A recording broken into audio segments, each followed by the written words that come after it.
Could you just, belt and braces, just look down the old lens and make sure it's ticking? It's ticking. Excellent. Perfect for the wall. Oh, I'm sorry. But yeah, it's a beautiful colour. sorry. Well done. Oh, punching. Your legs. Oh, it's my left thigh. What's in it? Do you know, if you went camping, that could actually double as your sleeping I could get bag. my whole body in this bag. It's so fabulous. I felt like I was a bit kind of like in awe of him at the time. And that's changed now. Yeah. You could like put a small child in You there. could couldn't you? put a small child in it, absolutely. In fact, what am I saying? It'd be quite a big child. It would, yeah. Look, this is going down a life track. is interesting. This is going down a track It is. I did not anticipate. No. Tangent. Let's move on. So just respond to me as you normally do. You don't need to worry about anything else. What, ignore you mean? No.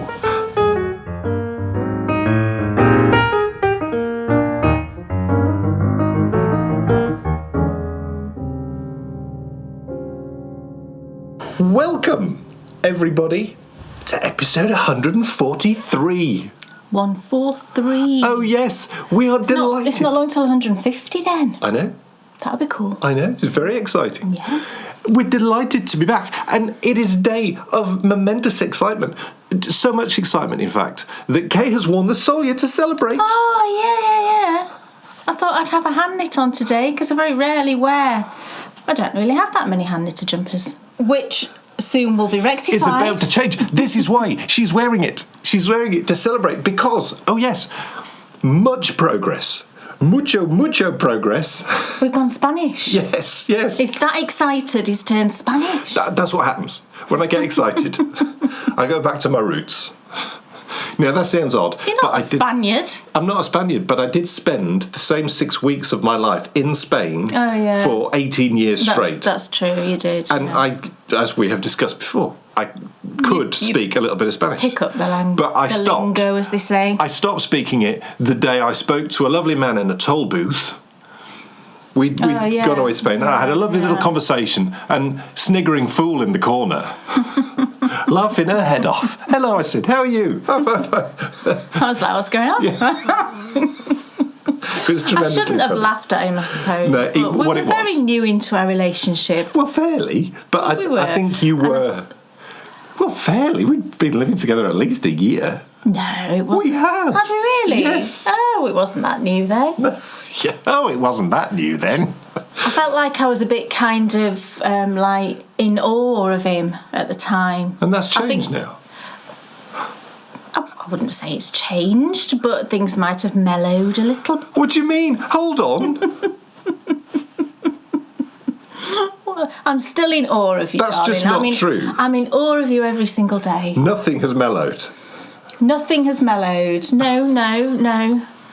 Look, this is going down a track. Life is interesting. This is going down a track It is. I did not anticipate. No. Why have I gone Spanish? Well, let me tell you, it's because much progress has been made on jumpers. Oh, yes. Yes. It's very, very exciting. Now, you're only going to see one of them today. Oh. Well, because I've got a new cast on. All right. Which is also very exciting. Wow. Oh, yes. But not only that. So, jumper progress, this worn in celebration, but also new design, new pattern. Oh, yeah. I will be showing you a new design in what's off your needles that'll be due out on the next podcast. Amazing. So I thought it'd be fun to show you. Plus, I'll be showing you another new design in what's on my needles. My goodness. That is the next platinum pattern. And to give you all a hint as to the theme of what these patterns are, yes, I was delighted to see, as were you, that after he's finished writing The Gilded Age, oh yes, Julian Fellows is going to be writing Downton Abbey 2. A second film. Oh yes.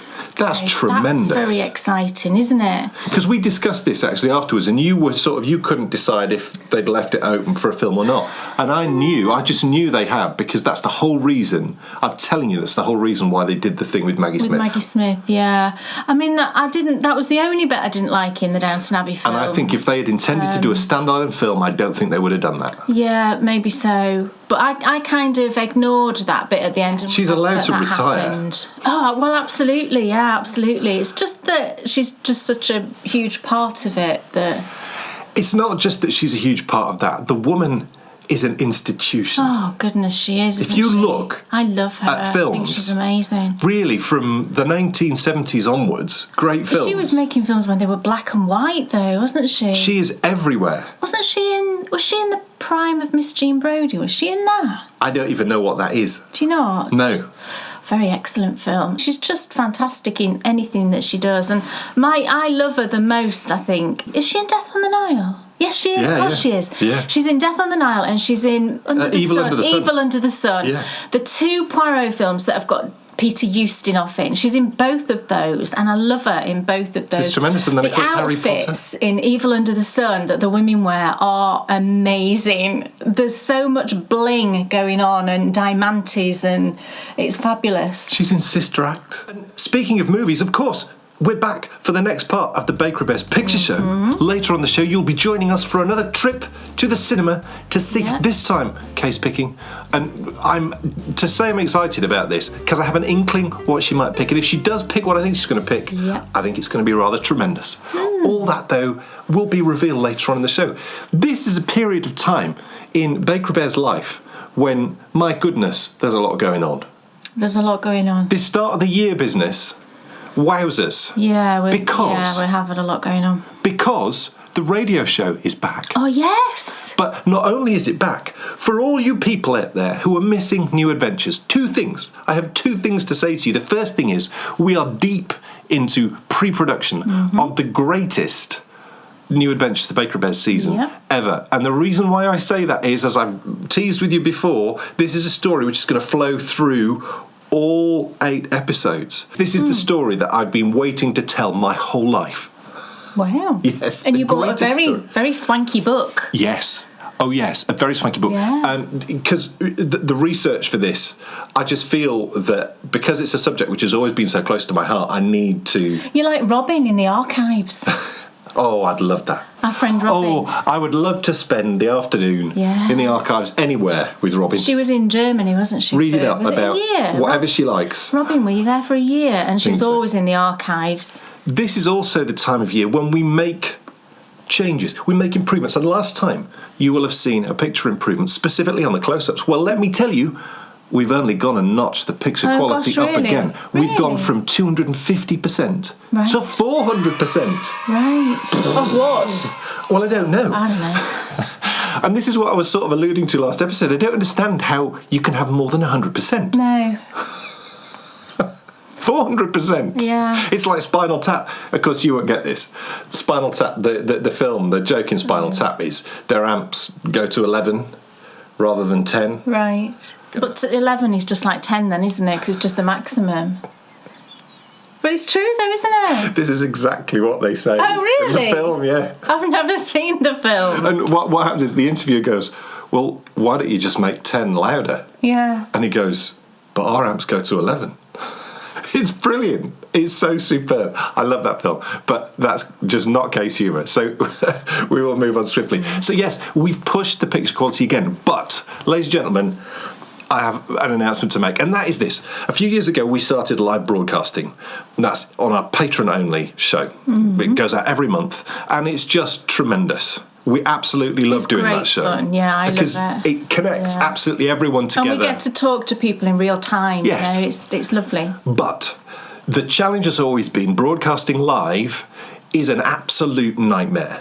We had glitches, didn't we, last time? So, basically what happened was when we started broadcasting live, I looked very closely at all the different pieces of software that were out there that can enable us to do it and do it the way that we would want to. And nothing was up to the standard. I've now got a bee in my bonnet. Right. I wonder where that expression comes from. I wonder. But I have a bee in my bonnet, and we are going to take the pop show, and we are going to add the sort of production quality which we put here with the main video show. Gosh, I've been stunned at what you can do. He promises me these things with technology, and then the next minute it's like, that's just not true. I need to do that again. That's not quite true.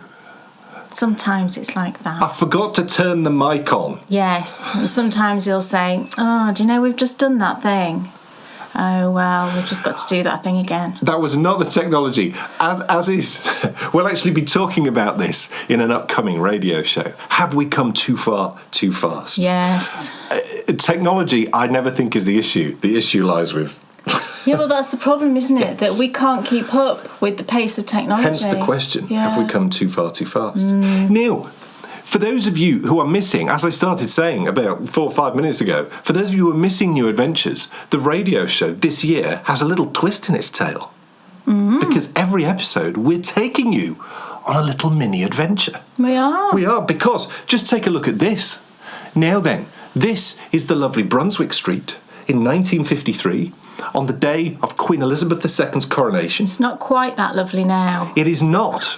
Because in the latest Bakery Bears radio show, we tried to restage that photograph. Yeah. Without the street party, sadly. Yeah, That would have been fun. Shame. Jelly and ice cream and sandwiches would have been lovely.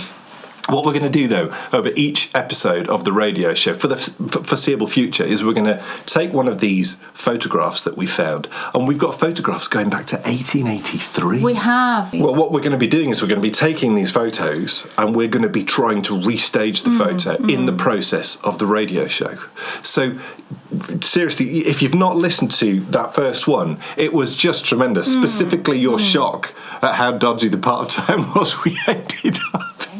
It's just funny, isn't it, how towns, areas will rise and areas will fall. Yeah, and quite often in most towns, they'll all have an area that's not the best. But, sometimes that can be butting up against an area that's absolutely beautiful. Well, it's very jarring sometimes, isn't it? I think that's what town councils did in the 60s and 70s. They took the really successful areas and they thought, right, okay, we're going to build lots of affordable housing near there because it's a nice area. And then what that does is it pushes that area down. Yeah. It's a storyline that's actually picked up brilliantly in Back to the Future too. Yeah. Because he thinks that area that they're going to is going to be amazing, but it's actually become a nightmare. It's all like a bit nightmarish, Neil, I want to know, why is it so difficult, after you've cast on, to start the round with a pearl? What, straight after casting on? Yes. Why do I find that so challenging? It is always a bit more tricky to start a round in general, isn't it, with a pearl stitch? And I think I'm fine with it now. I can do that. It doesn't bother me. But I think starting, especially you were on DPNs when you were doing it as well. Right. And I think it's just the logistics, isn't it, of having your yarn coming kind of from the front and starting. It just seems more natural when it's at the back. What I find is when I do it, it's like the other side. It pulls the stitch or something. It's like it starts to twist it. Yeah, I mean, it's not twisting it, but I know what you mean. I feel like, because I had that issue when I cast on the Cascades. Yeah. And I'm still not sure. I wish we could work out, because I remember when I cast the Cascades on last Christmas. Gosh, is it really? Yeah, the thing is, though, I had about 5 false starts, didn't I? Because I kept twisting it. Yeah, you did. And it had a pearl first stitch. This is why you should knit garments in pieces, then you wouldn't have this problem. Look. Just saying. So the issue most probably is, are you saying it's easier when you're on Magic Loop to do a pearl first stitch after a cast on? Yeah. Right. Then all the DPNs flying around, waggling around. Yeah. Yeah, definitely. Because I said to you, this would be much easier if you were doing this on Magic Loop. Right. Because it was for your sleeves, wasn't it? Mm. You can Magic Loop sleeves.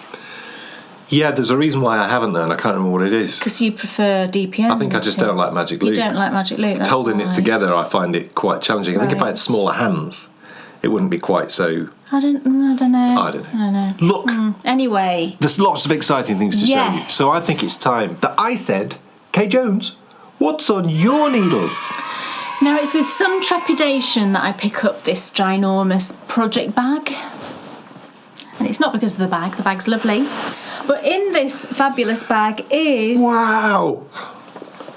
Look at that. My penguino. Amazing. Now, let me take out the... It smells nice, this bag. I must have put some... I've been putting... I had some little bars of soap that were free with an order that I placed last year, and I've been putting these little bars of soap in like an organza bag and sticking them in with my projects, and it makes them smell really nice. That's lovely. random fact for you there. No, now, this is my penguono, and... That's such a great idea, though. Yeah, I know, and it does smell really nice, and I think Is it weird that I quite fancy doing that now? No, why would it be weird? Because I'm a bloke. So what? Yeah, who cares? That doesn't mean anything, does it, really? I'm serious now. I quite fancy, especially on some of the big...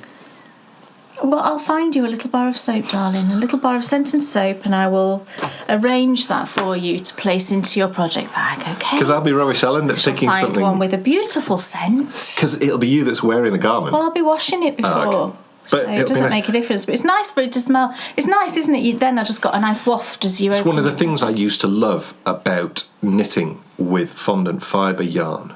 Oh, Deb always used to use some... something to soak it in, and it was a couple of the handspuns which Deb's and me were. It was talk about attack on the senses. It was just tremendous. Anyway, right, this is my penguono, and I have done a bit of work on it. I can vouch for that. I saw her doing it. I told her not to. Well, do you know what? I don't know what to do about this project, because every time I pick it up and do a bit of work on it, it just either makes me angry or it makes me frustrated, or I just have this feeling of, I'm never gonna finish this. So the last time I picked it up, I worked on it for a good couple of hours, and I made a little bit of progress. But then all of a sudden, I just thought, can't do this anymore. Can't do this. I'm just gonna stick it in the bag. But then I think, do you know what? I've done so much on it now that it'd be such a shame not to finish it. Just so you know where I'm up to, this is one side, and I've completely finished this sleeve, as you can see. And over on the other side, what I've now done is I've sewn this piece into place here. You can see the bright pink piece. You have to seam that in, and then you carry on from there, sort of building the sleeve. So I seamed it in, and then I've started the sleeve. You can see it's this kind of speckly bit here that's all moss stitch. And what you do is you are working round here, and then at the same time you're picking up a stitch each time to sort of incorporate these little side bits until you get to this point, and then you just complete the sleeve, and then you pick up here, and I can't even remember, to be honest. It's such a bizarre garment. I mean, you can see from the other sleeve, you have to... Can you see this panel, this sort of black panel there? You have to pick up down here and knit up to here, and then you just do the little garter band at the end. I just keep thinking, once I've finished this other sleeve, then all I've got to do is you pick up for the whole there's no buttons on it, but pick up for the whole sort of button band thing, and then it's just the bottom. You pick up for the bottom and knit down, and then it's finished. And I think once I've finished this sleeve, the rest of it seems fairly straightforward, and I don't think I'll have so much of an issue. I think my problem has been, it's not an easy thing to just pick up and do a few rows and put back down again, because it's now this sort of quite large garment. I always, I pick it up and I think, right, where was I in the pattern? I have to go and read the pattern, and I'm like, right, okay, what row am I on in that particular section? Oh, I've got to pick up stitches, I've got to do this, I've got to do that, and I'm doing moss stitch at the same time, and, I can hear everybody shouting at me, just stick it in a bag and don't finish it, but that's not me. If I'm not going to finish something, I'd rather it didn't exist, and there's no way I'm going to rip this out. I honestly believe, right, that even if you only do a tiny bit. I know. Every 3 months or 5 months or 6 months.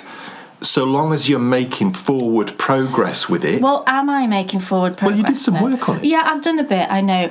But what I'm thinking is, I wonder if it'd work as my bedtime knitting. I just don't know if it's a bit too complicated for me, because I'm not very... usually my brain's a bit fuzzy by that point. But I know with my bedtime knitting, I tend to... if I've got a project that I'm not particularly drawn to, but I want to get it finished. I think if I do it a little bit each night at bedtime, it does grow, you know, even if it's only 4 rows every night, it's still going to grow, isn't it? That little bit every day. So I'm thinking maybe I'll try that, or maybe I'll just try and power through this sleeve and get the sleeve done, because I know once I've done the sleeve, I'll feel like I'm on the home straight, because then all you're doing, you know, is you're picking up for the button band. But I mean, I like, when I say I like it, I don't even know if I'm going to wear this thing. I mean, I like, you know, the welts are fun, aren't they? You'd wear it on a cold morning. It's definitely not something I would wear out of the house. But it never was. No, it never was, that's true. This was always something for you to wear to be cosy first thing in the morning. That's true, and I think it would fit that bill. Yeah, it would. And I also think Bryony might quite like it, because she's kind of she don't give her monkeys. No, she don't give her monkeys what she wears, and I think she'd kind of quite enjoy the mad look of it. And in a way, it kind of reminds me a little bit of something that her boy band people might be drawn to, because BTS, their fashion style is very bizarre. They're a Korean band, and she might certainly fun to look at. Yeah, she might find it appealing. So I think maybe what I'm going to try and do, just talking, I thought to myself, I'm going to show you where I'm up to. I'm going to talk about it, because usually that motivates me into action. And I think if I can just get this sleeve done, then I feel like I'll be able to finish it, because, you know, knitting a plain button band and the plain bottom bit, I'm not doing brioche, I'm just going to do garter, will be all right. And the size I'm knitting is, I'm not sure entirely. I don't really know, but it's sort of the equivalent of about a heavy worsted or Aran weight, I would say. I'm holding a DK weight. This is King Cole Merino Blend DK as the kind of constant colour all the way through, with random bits of fingering weight. This one was a lovely gift from a friend. I think it was called something like Cottage Garden, it might have been, and it's just lovely and perfect for this kind of project. I love the colours. So it's about an Aran weight, and I'm using... Oh, I've got to get some new glasses, everyone. It's exciting. I'm doing this. I'm really excited about this. I think, I'm not. Oh, look, the last glasses that you bought were tremendous. And, you know, they really changed the way that you looked. But I've had them a few years now. You have. And I think what you need to do again is, and we'll go and do it together. You need to tell me what looks good and what doesn't, because I don't know. I think the mistake people can make with glasses is to not think of it as a sort of extension of how you look. You think of it more as a utilitarian thing that just needs to go on your face and allow you to see. Well, last time, you know, the ones that you picked, there was some pink going on, and when you've got your glasses on, it actually looks great. They look great. Yeah, I think I want something that's not quite as dark, because the frame's quite dark on those. Then I want something maybe not quite as dark. I think what works is contrasts, because that then the darkness makes the pink stand out. Yeah, they're like pink on the inside. You can't really see the pink. They're like on the inside of glasses. But we'll get something lovely and it'll be great. Yeah, it'll be fine. I'm at that varifocal stage in life now, everyone. How exciting is that? But when you reach that point in your life, you know, I think the vast majority of people end up needing reading glasses or something like that, don't they? Well, I'm at that stage now where you start going like this. So the last time I had an eye test, she said, oh yeah, you know, you really need some varifocals if the next time you get glasses. And I was mortified. But I don't think they're like they used to be. You can't see the line anymore. Can't see the line. Can't see the line. And it's not that Name the film. Name the film. Yeah, name the film if you can. I'll be impressed. Yes. So yeah, it's 5.5mm is what I'm knitting it on. So I think it's going to come out about a large, but I don't know. But they're all kind of oversized, aren't they, anyway, these things. I really want to finish it. And that's my motivation. I don't want to knit it. I want to finish it. But I've got to knit it to finish it. I feel like I could put that on and stand on a boat on Lake Windermere and sing Rio and look just like the video. Was it Rio where they were on the boat? Yeah, it was. Duran Duran. Yeah. It is quite new romantic, isn't it? Yeah. You know, that kind of blousey look. Oh. New Romantics, you see, that was the day. Well, certain people could pull it off, and others. Now. Certain people could pull it off, and other people couldn't pull it off. No, that's true. Spandau Ballet were very good. Yeah. At the sort of floaty blouse look, weren't they? And leather trousers. Do you remember that? Still look? looking butch. I had some leather trousers. I only wore them about twice. It was a mistake. Was it like Ross when you were trying to get them off? It was just a mistake. Did you put talcum powder on? No, I didn't. No, but they were kind of like this brown colour. I don't know what possessed me. I was like 16 or something. You do random things at 16, don't you? Yeah. And I thought I was the bee's knees in these leather trousers. In reality, I think I probably looked like a complete state. And I honestly wore them about twice. So there we go. Spur me on, people. Please don't tell me to rip it out. Don't tell me. Because that's not going to happen. Just stop knitting on it, because I don't want to do that. Just don't say anything. Yeah, I want positive. I want people to say, "Come on!" She wants to finish it. You know, pretend I'm running a marathon and I'm at 20 miles. Yeah. Can you imagine if someone was 5 miles from the end and of a said, marathon, and there's someone at the side going, "Stop! Just stop! You look really tired." You know, I don't want that. I want. Come on, Kerr, you can do it. Dan Jones, yes. What's on your needles? Look at this. The whole body's finished. Wow. Look, it's marvellous. At last, I hear thousands of people cry. I've knitted consistently on this. Yes. For a year. And look, we've done the thing. Or you've done, I did it. He's done the thing, look, for under the arms. And what's wonderful is, I can look at it now and understand what is happening. Look at that. It's marvellous. Marvellous. But of course it'll be lower down than that, and that's I realised that, honey. I'm just showing off the lovely pattern. Yes. Look at that. So it was gorgeous. I actually finished this whilst watching the Super Bowl. And I don't know how you concentrated on this watching the Super Bowl. Well, I didn't make any mistakes then. No, it's amazing. Now, it's been... I've learned so much knitting this, and I've loved absolutely every stitch of it. I've learned, more skills than I can, from the twists and nailing the twist to moss stitch to, really understanding. I'm annoyed I've made, one or two tiny mistakes, but, it's such a complex design. And it's not. It's actually really hard. It won't be noticeable, especially when it's on and you're moving, and it won't be noticeable. No. Because I think your eye is just drawn to that lovely central panel, and there's no mistakes in that. Not on the front, there isn't, no. Oh, is there on the back? Oh, yeah, there's a little one. But not, There's nothing glaring. No. You see, what I haven't done is, at no point have I messed any of these bits up. That's what I mean, like the little branchy things. They're all bang on. Yeah. The times when I got confused when I was knitting this was sometimes, because it's on the side panels. You'd come into a side panel finishing off a row and then start the next row on the next side panel. And I think a couple of times I've knit straight through a side panel.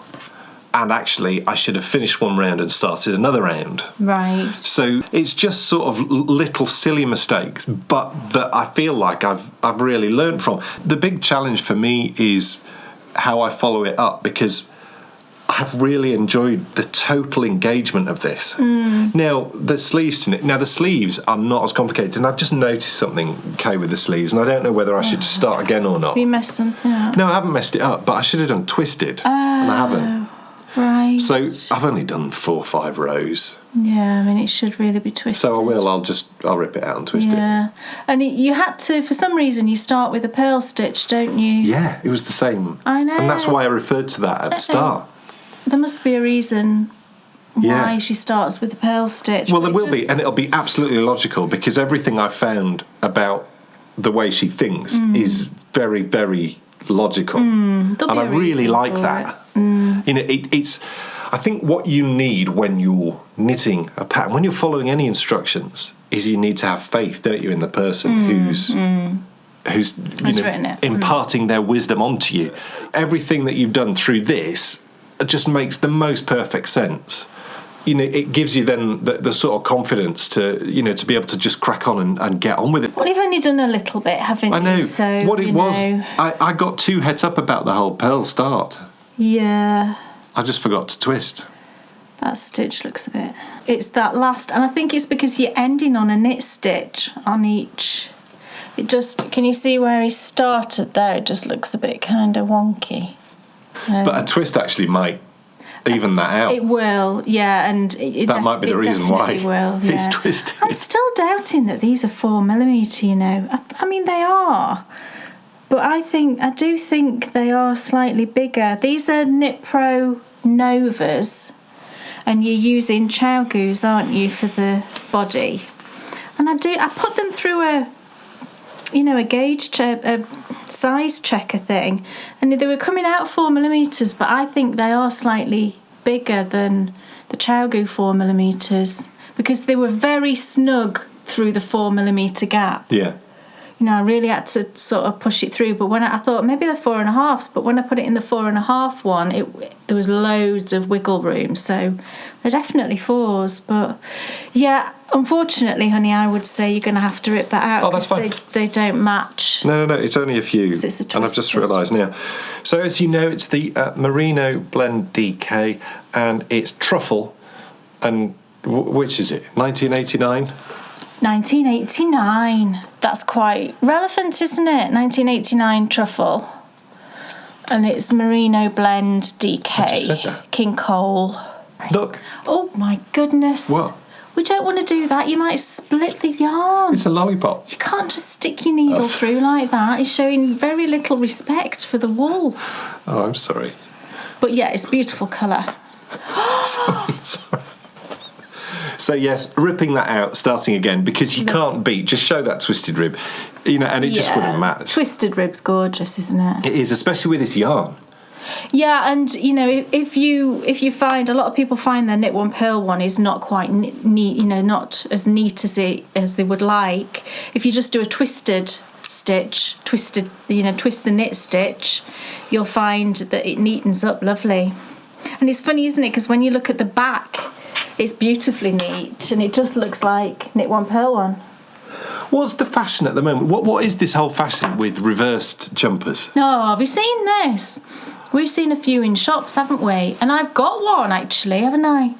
You have. It's not as noticeable on the one I've got, and I didn't notice that. Wear it later when we go to the cinema, so everyone can see. Oh right, okay. I didn't notice it was sort of reverse stocking stitch, but we've seen a lot of jumpers where, say for example, it's like this. It's inside out, so you're looking at the floats.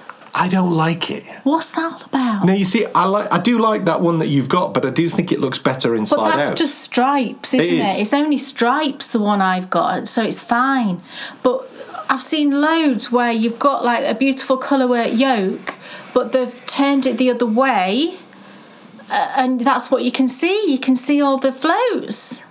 I'm lost on that fashion statement. Because all I want to do is unpick it, turn it the right way around and sew it back together again. You wonder who has come up with that. You wonder if it's a knitter or if it's someone who is not a knitter. I don't know. Maybe it's a catwalk thing, because a lot of these fashion things come down from the catwalk, I know what we'll don't do. they? And I can see, some top fashion person You can see how it's happened. has done Someone's it. put something on the wrong way around. They've gone, Oh, that looks quite good. that looks even better. Go out with it. Or have they gone? Has someone gone? I'm convinced that sometimes people do this. They've gone, do you know what? I'm so famous that if I get you to turn the clothes I've designed inside out, people will still go and wear them. Yeah, that might be true. Who was the artist who did that unmade bed? Oh, Tracy Emin, was it? Don't start me on art that isn't art. I mean, please. The thing is, though, they would argue, wouldn't they, that anything's art. Anything's art. If you That's what people say it's so. Yeah. I positioned that duvet like that when I got up, specifically I'm really for the ultimate enjoyment. It's like Damien Hirst, isn't it? And his animals chopped in half business in formaldehyde. It's a difficult one, that, though, because I understand, though, the sort of beauty of... Really? But that's the beauty of a biological form. I know what you mean. And I get that more than an unmade bed. Yeah, I don't. And ashtray full of fag ends and please, it's all personal choice, isn't it? I know that there might be people out there that completely disagree with us, and that's totally fine. An ashtray full of fag ends, that reminds me of growing up. And me too. One of my jobs, having to go around and empty the ashtrays. No, I lived in a house of both parents smoking the whole time I was growing up. I lived in a house of everyone smoking apart from me. I don't know how I did it, to be honest. What else is on your needles? What else is on my needles? Right. So this is the design for the next platinum pattern, which will be out at the beginning of March, so not long really. And tell everyone the theme. The theme is Downton Abbey. Yes! Now, I did have this idea of doing like a little club, a little sort of Downton Abbey themed club, like I've done past clubs, you know. And I started working on that, and I had ideas in my head, but things just happened, and I've now decided I don't think I'm going to do any clubs this year. I'm going to concentrate just on individual patterns, and I'm really enjoying just having the focus on kind of the one thing, instead of my brain full of sort of 3 designs or 8 designs as it was for the Swish and Flick, which I really enjoyed doing them, but I think I just need a bit of a break. We've also sort of looked as well at, the way that people engage with these types of things, and we found as well that sometimes the overall collection takes away from people engaging with the specific designs. And possibly, yeah. If you look at the whole Skywalker saga, for example, you can forget about the excellence of Star Wars: A New Hope. Yeah. Because everything sort of blends into one great big mishmash. Yeah, and I think it's just nice, like I say, it's just nice to be able to just focus in and just concentrate on one thing at a time. Although I have got a couple of designs on the go at the minute, but not to have to think, to pressure myself to think, what is going to go with that as a collection, and what you're going more where your creativity takes you, rather than being led by. Yeah, and I'm really enjoying it. This comes out in March. Yeah. That being said, this comes out at the beginning of March. This platinum pattern. So this goes out to all of our gold and platinum patrons at the beginning of March. Yes. And then the pattern that I'm going to show you that's almost ready for release will be out towards the end of February. And what's the theme of that? That's also a Downton Abbey theme. So I'm not doing the club thing, but I'm kind of doing a little series, but separate patterns. Rock and roll. So, and that seems like to be making me happy at the moment. So makes me happy too. I'm going with it. Now, this particular design, I've wanted to do something along this theme for a while, and it's just taken me ages to figure out exactly what I wanted to put on it. Now, this is a pair of fingerless mitts. They're fingering weight, so perfect for spring. This will be coming out in March. It's still chilly enough to need a pair of fingerless mitts going through sort of spring, March, April, even into May in this country sometimes. You might need it. So it seemed a perfect time of year, for a lightweight fingerless pair of mitts. And the theme for these is Lady Mary, and these are going to be called the Lady Mary mitts. I just liked the sound of that. It just kind of sounds nice when you say it, and I wanted them to look really elegant. And even though Lady Mary, she's done some things in a time that are not very elegant, hasn't she? But, overall... Turkish Delight, anyone? Overall, she does give off this air of elegance, doesn't she? She's always beautifully dressed, and her hair's always perfect, and her manners are lovely and all this. So I wanted them to be very elegant. So I've finished one mitt, and I'm sort of halfway through the other one. I'm waiting. I just think these are gorgeous. And I've got huge cuffs on my jumper, which is not the ideal, but I will try my best to arrange it. It's just so elegant. That, for me, that's exactly the type of thing that you would expect to see from a lady in the 1920s. It's gorgeous. So here are the mitts. Oh, I love them. They've got this beautiful lace pattern, as you can see, that runs down the front. And then this side is just plain. And isn't the yarn just perfect? It's just gorgeous. I love it. So we've got this. I had to design a very specific rib. You can see here, because I wanted it to fall in line with the design. So that actually took me quite some time. And it's the same on that side. It's got a nice rhythm to it, the rib. And once you've done the first row and placed the knits and pearls, it's totally fine because you just follow it. It's not difficult at all. And it's the same on the cuff down here. And I did the cuff. The cuff here is sort of twice as long as the top cuff. And I liked the sort of symmetry of that. Thought that was really nice. And it's a nice long cuff as well. I really like that, which you can shorten if you want to. Obviously, it's up to you. But I just love this stitch pattern. Isn't it pretty? It seemed perfect for Lady Mary. And just exactly the sort of thing that she might wear, you know. She was just popping out for a little walk around the estate, as you do. She might want a little pair of fingerless mitts on. So that's the first one. And then the second one is on the needles, and I'm just on the thumb gusset increases. So this one is the left mitt. You know, I just showed you the right one. And again, the yarn is gorgeous. So I'll tell you about that now. I was just about to ask. This yarn is from Stranded Dye Works. And I bought this sort of back end of last year. I saw it on Amy's show and I just thought, oh, I love that. And I bought one for me and one for a friend. And this is called Patisserie. You might recognise it. You know, if you've watched Amy's show, then this is Patisserie. And it's like this kind of slightly peachy pinky base with just these little flecks in it. And it's just gorgeous. And it's on her 75-25, this one. And it's just lovely. And I think it's, you know, the way it's knitting up, it's perfect for this type of design. I think it just shows off everything beautifully. And I've done, you know, this with a lot of fingerless mitts. You see them, and I don't particularly like them. You know, you just either have a thumb slot or it might be an afterthought thumb. And I guess it's like the way that I feel about afterthought heels and things. I just prefer a gusset, you know, because you're wider here, aren't you?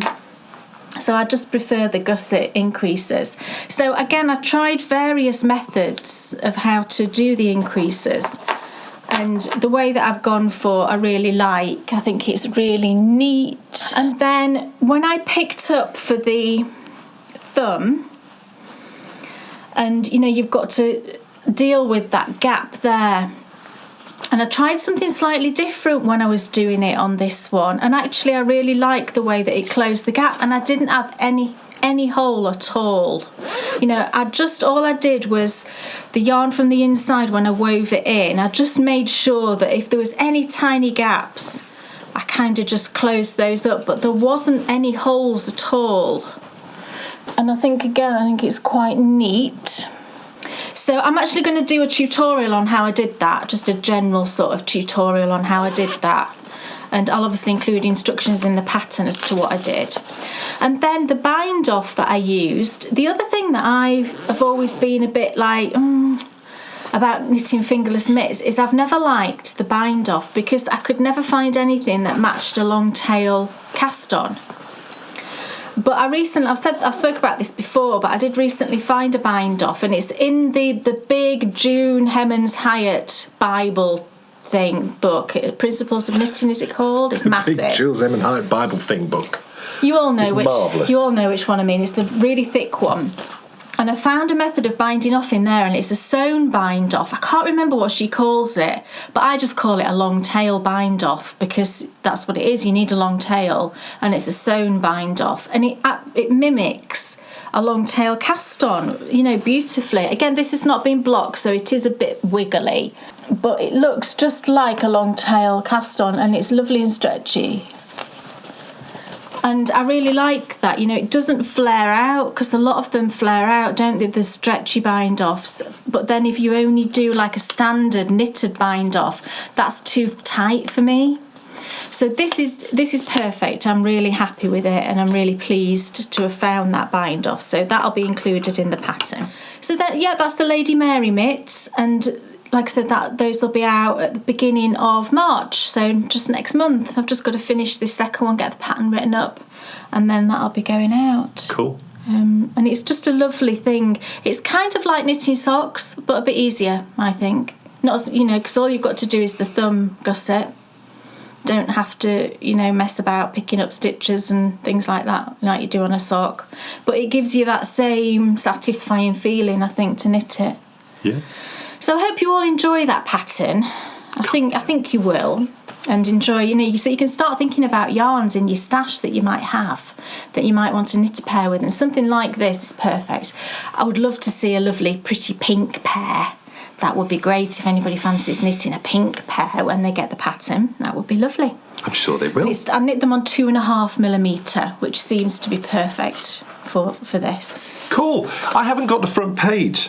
Oh no. I'll throw up a picture. I'll throw up a picture. Clever. I'll throw up a picture. You put a picture in.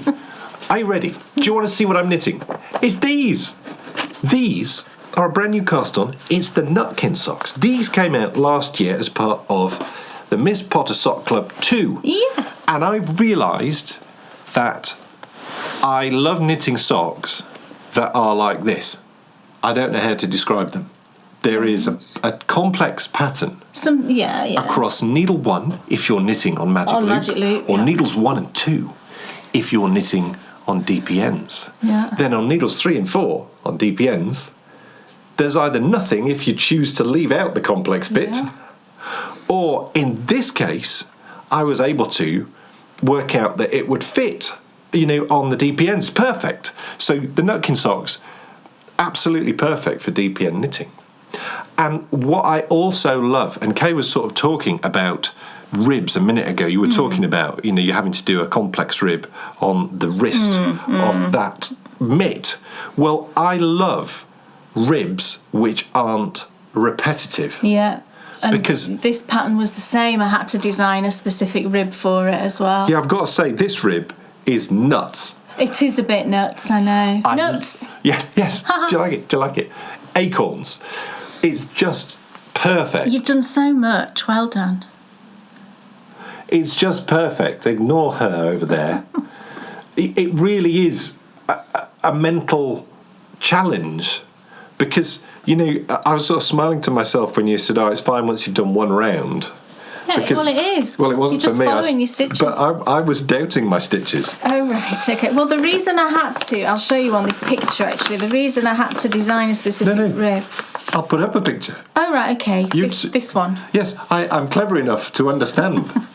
Well, the reason I had to design a specific rib is, as you can see, I wanted it to flow into the lace panel and then the twisted stitches, and I wanted all of that to flow from the rib right into the leg of the sock.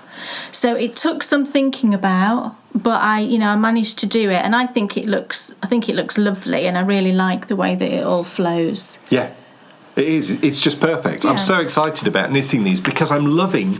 The reason why I wanted to knit these was because I was absolutely smitten with the Whispers in the Wall socks when they came out last year. I've started knitting those and they are just the most addictive things ever. And I wanted more of the same thing. It's cool, isn't it, when you find something that you enjoy, you look for similar things. So to find that the same designer had brought out, a very similar... The same designer? Had brought out a very similarly constructed pattern. It was just, for me, it's perfect. A bit like Bits and Bob's blanket to Bits and Bob's cowl. Oh, yes. Absolutely. Neil, what yarn am I knitting this with? Well, I shall tell you. It's the Uncommon Thread Tough Sock, and the colourway is Into Dust. Listen to him. He's just read all that from the ball band. Now, I know. It's a ticket. I know. That's the ticket. I know that I've heard you talk about this before. Yes. What did you do with this? And did you rip it out? And I'm sure that you did something with the Interdust. Maybe you didn't. No. Okay. I've actually knit a pair of socks myself. I've got a pair of socks in this exact yarn. But not the colourway. Yes, that exact colourway. That's it then. That's why I'm remembering. Because I love this colour so much. I bought 2 skeins of this from Sarah when she was having a D-stash. Oh, okay. So I'm letting you use one, which I think is very good of me. But so this is Sarah's cast-offs? Sarah, can you hear him? How very dare he? Honestly, it's nobody's cast-offs. It's just a yarn that I love. And if you're looking for a sock yarn that's, you know, like it's hand-dyed, but I mean, as you can see, it's just like a tonal. Oh, it's the most beautiful colour. Is that not gorgeous? I don't even know how I'd describe this colour. Purple. Well, there we go. Purple isn't the right description at all. It's like a lavenderish. Well, it's not really lavender, because lavender, I think, goes more to the blue side, and this isn't. I don't know how I'd describe that colour, if anybody wants to help me out. Well, I tried, but you didn't want my help. Purple, I'm not interested in that. But yeah, it's an 80/20, and it's superwash Blue Face Leicester and nylon. And you get 365 metres for 100 grams. So it's a bit plumper. I mean, normally you get about 400 metres, don't you, as a sort of standard for a sock weight yarn. So because this is 365 metres, you know that it's going to be that bit plumper. And the Blue Face Leicester as well makes it much more hard wearing than merino. It's just gorgeous, gorgeous yarn. I've used it a few times. I've got a few pairs of socks in it, and I think I've got 3 pairs of socks in them actually. I've got 2 Hermione's Everydays, and then these ones I think I just made up a little texture pattern. Right. But I just love the yarn. It's gorgeous. Cool. So yeah, and it's Interdust. It's such a beautiful colour. I can't wait to have those. I think they're going to be glorious. Marvellous. What else is on your needles? Well, the last thing I've got to show you today is, can you remember? Yes, we can. Before Christmas, I started some kitchen socks. Well, they're not socks, so I'm not quite sure what to call them anymore because they're not socks. But it's the project that I was only knitting when I was in the kitchen. And I'm always finished with the first thing. And it's not socks.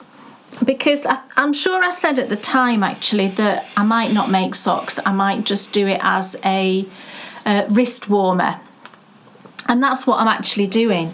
But it's in this beautiful bag. I love this bag. This is from Emma at Eldenwood Crafts. Look at the lady with the pink hair, and she's walking a dog. Oh, I just love it. It makes me smile every time I get this bag out. I love it, Emma. And the fabric's gorgeous. It's beautiful fabric. Just perfect project bag. I love it.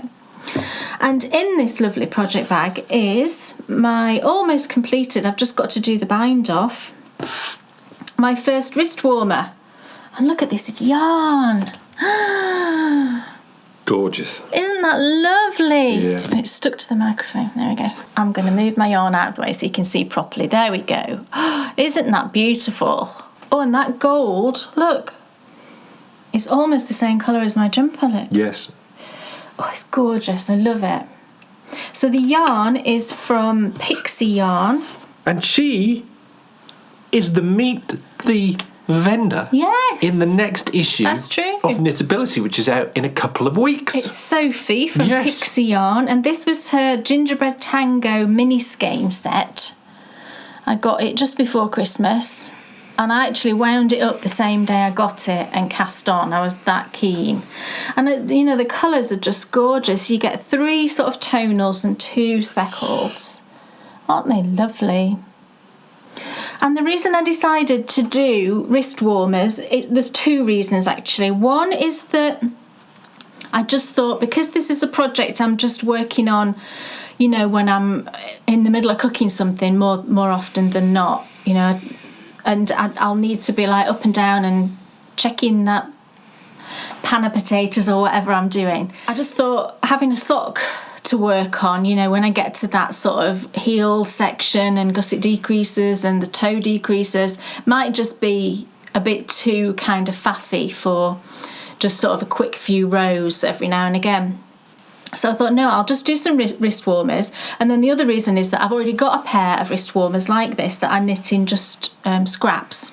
And I wear them pretty much every time I go out for my walk. So almost daily I will have those on. And they're just perfect. I love them, and I'll show you with this. Again, I've not got the ideal garment on, and I've still got all the ends to weave in.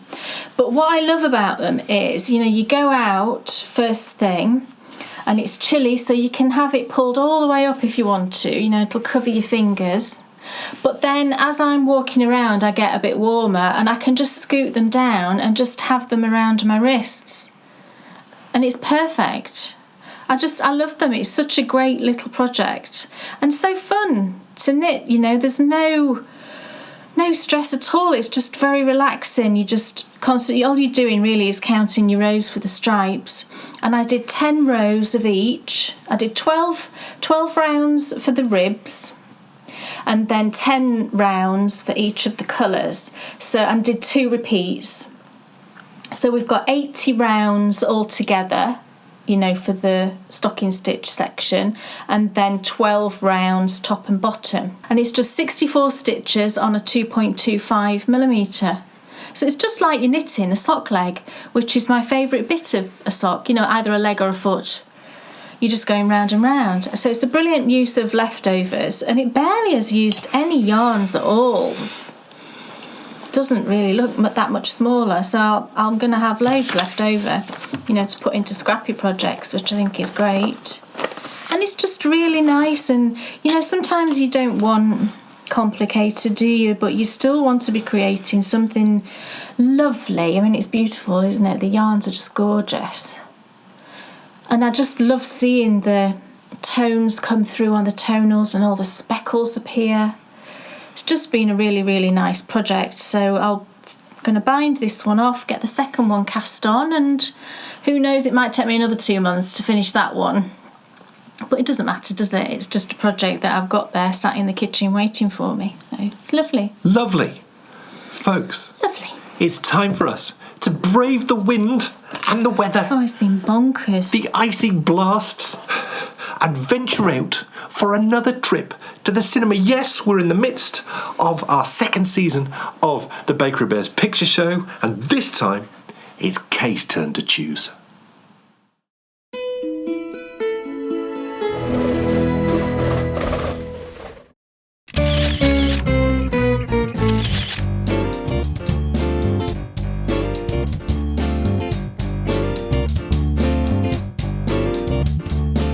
This time of year, getting out and about in these freezing cold temperatures is just not pleasant.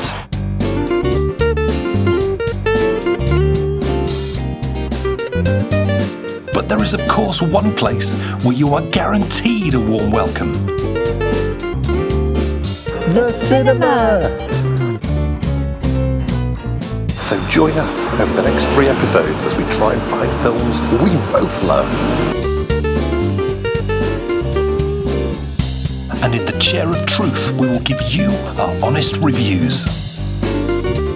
Welcome to the brand new series of the Bakery Bears Picture Show.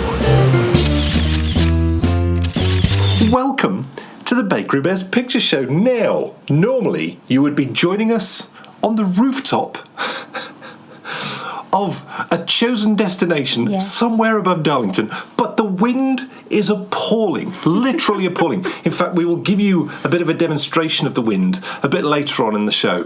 There will be a little bit of filming that you will see, and you can just about hear what we're saying. And just so you can get an experience of how windy it truly is, we will leave that in for you to enjoy. Now, it's the Bakery Bears Picture Show, and before we don our coats and venture out to the cinema, we thought we would just take a moment to reflect on the series so far, because my goodness, I do love the Bakery Bears Picture Show. Yeah. This is the opportunity for each of us to pick a movie which the other one knows nothing about, and the challenge is, of course, can we pick something that we're both going to enjoy? Now, yes, we have chosen some categories to focus in on, haven't we? We have, yes. To make it fair. So, shall we just take a quick look, a quick reminder at what those categories are? The first is the storyline. Could we follow it? And did we enjoy it? Then comes cinematography. In essence, how did the movie look? As the director created a visual world that allows the story to be told in. Next is acting. Were the characters portrayed well, and did we enjoy the performances? And finally comes music. Does the soundtrack enhance or detract from the overall experience of the film? Now, last time, I picked a bit of a corker, didn't I? Oh, it was marvellous. Now, I'm not going to try and say that we influenced the BAFTAs. No. But I do find it awfully coincidental. I find it coincidental that less than a week after we gave it our first ever joint 5-star review, it picks up 7 awards. I think they just watched us and thought, well, they must be right, so... Look, I'm telling you, we tipped the scales. The only thing I was disappointed in, although I think he's made a bit of a mistake, George Mackay was the name of the actor that absolutely blew us away in 1917. Yeah. And in my opinion, he should be Best Actor. Yes. Because it was absolutely marvellous. Yeah. But it's been... I can't say it. Joaquin Phoenix. Thank you. I just Who can't say it. Who knows if you pronounce it like that, but it's fun to say. He's been picking it up. He got the BAFTA for Best Actor, and I suspect he'll get the Oscar as well. For the Joker? Yes. Well, I can't comment on that because it's just not my thing. It's not my scene either. I'm not into DC and I did love a bit Marvel of Adam West. And Superman and old Superman. But hold on. Didn't you watch Adam West? Oh, I did. Yes. Batman. Yeah, but that's different. We all watched that, didn't we? Oh, yeah. And the Joker then. He was marvellous. Oh, yeah, that was great. But I'm just, all these new films I'm not into at all. I'm sure it's very good. But it's not our cup of tea. Now, I'm very excited to find out what our cup of tea is today. How are you possibly going to follow my marvellous choice of 1917? I can't possibly follow it. I don't think there's a better film around at the moment to watch. However, this particular film, we've both seen a trailer of, and it looks really good. It looks funny. What is it? Different. It's David Copperfield. Oh, the magician. No, not the magician. He might make the Eiffel. Do you remember that? Did you watch that? Is he still around? Does he still do magic? I watched that live when he made. I think I did. Well, yeah. Was it the Statue of Liberty? There was a curtain. I know. And then it dropped. He's gone. It was night time as well, wasn't Yeah, it? That's obviously got to be something to do with the illusion, the fact that it was night time. Yes. Maybe it was just like a black sheet held up in front of the statue. I don't know. Maybe it was. It obviously didn't disappear. But no. This is, in fact... this is Charles Dickens' David Copperfield. Right. And I don't know the story at all. Never read the book. Me neither. No idea. So... I think it'll be fun. The trailers look really entertaining. Looks quite funny. Now, I had an inkling. Actors in it. I had an inkling last time when we came to see 1917. We saw the trailer for... What was it called? The film? The personal life or something of David Copperfield? Personal history of David Copperfield. There you go. The personal history of David Copperfield. We saw the trailer for it and we both laughed loads, and that was my inkling that she would choose that. So I'm very excited about this. Excited. I think this should be rather marvellous. So I think it's time that we donned our coats, got ourselves down the cinema, and let's see what this film is like.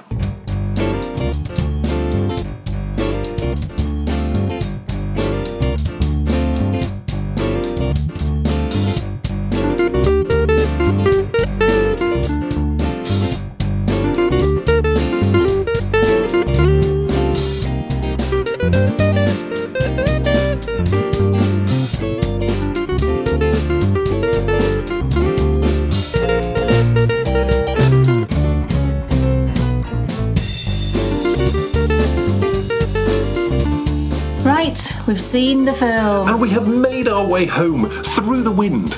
But now it's time for us to find, really, the third presenter of the Baker Best Picture Show. Because what do we need to give everyone our honest reviews? We need the Chair of Truth. Let's go find it. Yes, it's the Chair of Truth. And in the Chair of Truth, only the truth may be spoken. And what are we talking about first? Okay, so... storyline for David Copperfield. Do you know, I'm not even sure. When this film started, and for the first probably 20 minutes, maybe even half an hour, I just thought I've no clue where this film's going. It just seemed a bit bonkers to me, and a bit kind of didn't really know what was going on. It starts off when he's born, his mum's in labour, and she's sort of giving birth. But the whole kind of situation around that, the characters that were there, just was very strange. I just found it all a bit peculiar. And this is Charles Dickens, isn't he? He's very... he's a brilliant writer, but he's got a very particular style, hasn't he? And he very often has these very strange characters with odd names, and you don't really know who they are or what they're doing. But basically it starts off where he's born, but at the same time he's there as an adult, and he's kind of in the scene, watching himself being born, and telling the story and just sort of watching what unfolds. You see, what they've tried to do with this film is they have definitely made an attempt to try and make the language of Charles Dickens more up to date. So it most definitely is easier to engage with than an awful lot of original Charles Dickens works. I find personally that the type of people that really appreciate, I think you have to be immersed in the way that people back then wrote to fully sort of understand it. And so for the first maybe the first 15 minutes, it takes really that amount of time for your brain to get your head around what's going on. But then you start to realise that the way that he's approached the story is it is genius. I think the hard thing is, and I did have an inkling of this because I didn't know a lot about David Copperfield before we saw it, but it's sort of done in a way where you don't know if what you're watching is real or if it's his writing, and that's how it's supposed to be. It's supposed to be that you never really know if what you're seeing is actually what's happening or is it, a figment of his. But you see, the funny thing is, when you get to the end of the film, you find out that none of it was a figment of his imagination. It was him writing the story of his life, which, I did find myself initially frustrated, but then by the end, I really loved it. What we all forget is Charles Dickens was writing at a time where we all spoke differently. And had we been, reading this back in the day when it was written, we would get it. Because it's spoken in the language of the day. And I think perhaps the one thing that I was disappointed with in the story was I felt that they could have made it more. Are we in the 21st century now? Buck Rogers in the 21st century? If it was me, I'd have taken the script and I'd have gone, right, okay, I'm going to make this totally understandable for a modern audience. And they've gone sort of halfway. In terms of the sort of storyline as a whole, I don't really know whether it was good or bad because I don't know the book at all. I don't know, I've not read the book, I've not seen any other adaptations of it, so I don't know if it was true to the actual novel, but I'm guessing it must have been, I'm thinking. And I enjoyed the storyline. I liked seeing how his life was going to unfold, and I really enjoyed the sort of characters that came into it once he sort of reached that adult stage. But what about the acting? Well, I thought, honestly, I would find it difficult to criticise any of the main characters. Dev Patel, who was playing David Copperfield, I thought was absolutely mesmerising. He's tremendous. And I don't know whether it's the quality of the screen. It's the first time ever, or the way it's been shot. But it's the first time ever when I've sort of looked at a film and it honestly felt like I could reach out and touch his face. The way it was filmed too, I think really gave the actors, it felt play-like. And, some people will enjoy that and some people won't enjoy that. And I'm probably sort of in the middle. I think, the actors were given a real opportunity to show off their classical chops.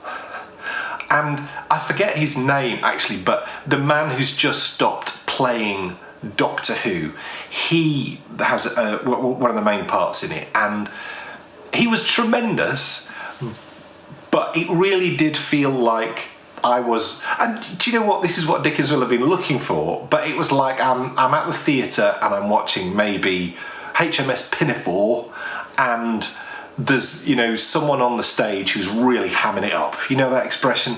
Well, that's what he absolutely did that. And I know that was the character, but I might have directed it in a slightly different way, because I think as soon as that happens, that's one of those elements where when people start doing that, as a viewer, I start to disengage with it, because that's just not what real life is like. And the times for me when this movie really worked well was when it felt real, and by and large, whenever Dev Patel was on the screen, it did feel tremendously real. And Hugh Laurie is just a genius. The part he plays is just marvellous.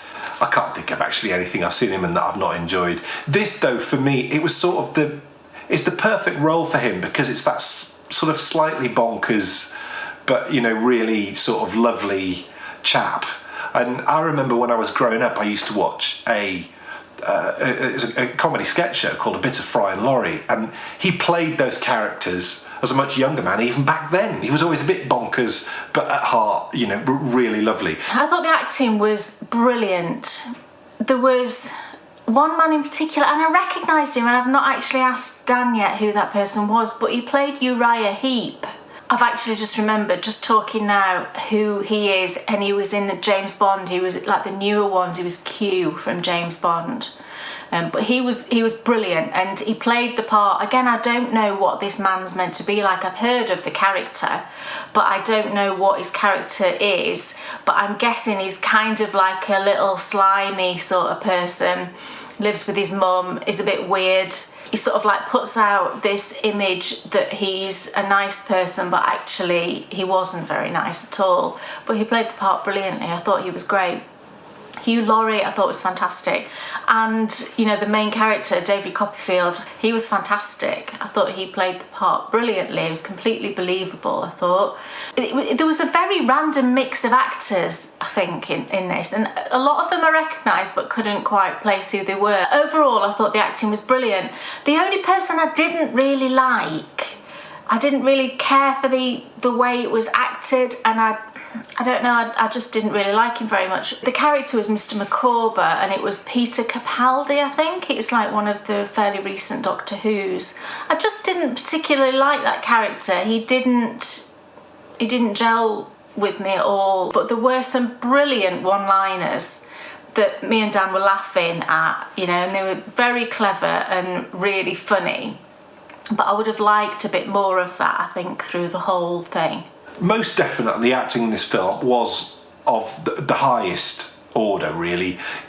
But the only criticism I would give them is, you know, comparing it to 1917, you've got actors there playing believable characters which sucked you totally into the film.